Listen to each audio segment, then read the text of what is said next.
हाय मुखा मुहड़ो मरो तब को न शहीद से तुहे जो दरो भली मुल्क मटे।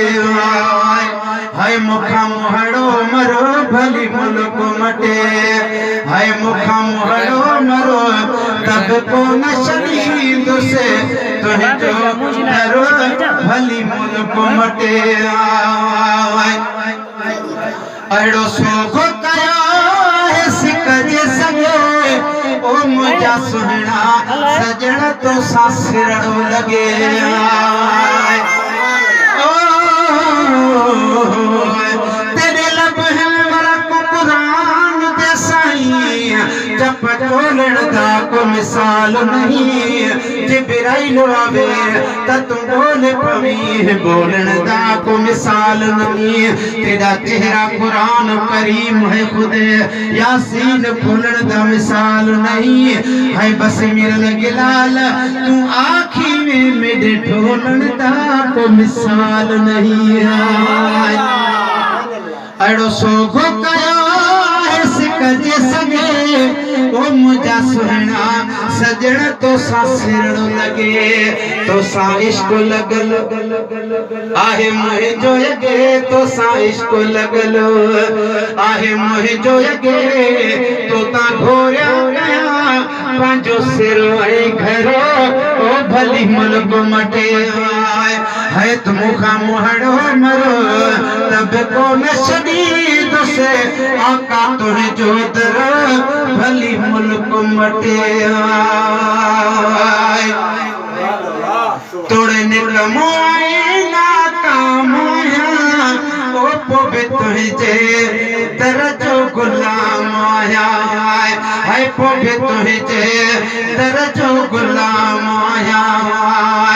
तोड़े निकमो ना कामया ओ पोबे तुहे जे दरजो गुलाम आया। तुझो अखिन सा चुमदो आका नाम आया। तुझो अखिन सा चुमदो नाम आया। तुझी मोहब्बत ओ मुला शाम शपर भली मुल्क मटे। ठरियो दी दुजदे है दीदार मिलियो अड़ो अखड़ने खेया करार मिलियो। अड़ो अखड़ने खेया करार मिलियो। ओ पर चाहते नजर करम दी थी गई है।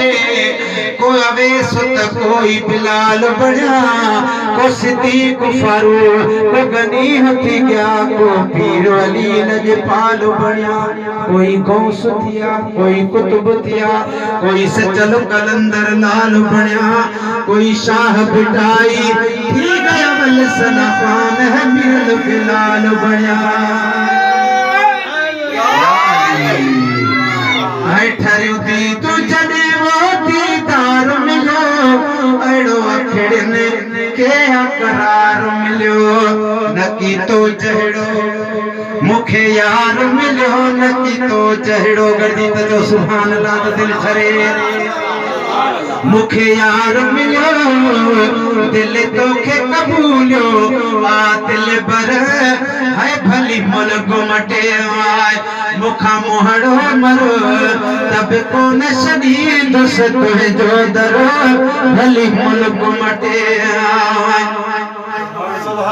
मुखे जिंदगी ज्यादा दे कुदरत ओ तुझो खादिम बन जी कया खिदमत। है तुझो खादिम बन जी कया खिदमत।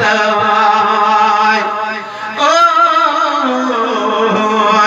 पर नाम सुनी नाम दे अमल सुने किवे दिल भर दे दरवेसा। चारई पलांद मेरे चिकन भरे में बेड़ा धोबल धोसा साबुन थोला साबुन थोला ते मेल घणीरी बैठे तिड़ मथे पैरोसा। गुलाम फरीदा जे यार अंगण आवे तमे कुठड़ी मुठड़ी सलड़ा दे साय। मुखे जिंदगी ज्यादा दे कुदरत उस जो खादिम बण जी कया खिदमत मिठा मोहब्बत जी आ मोहब्बत कयो शेर सड़े के बे आशायरो ओ भली मुल्क मटे आए मुखा मोहड़ो मरो तब कौन शहीद से तुझे जो दरो भली मुल्क मटे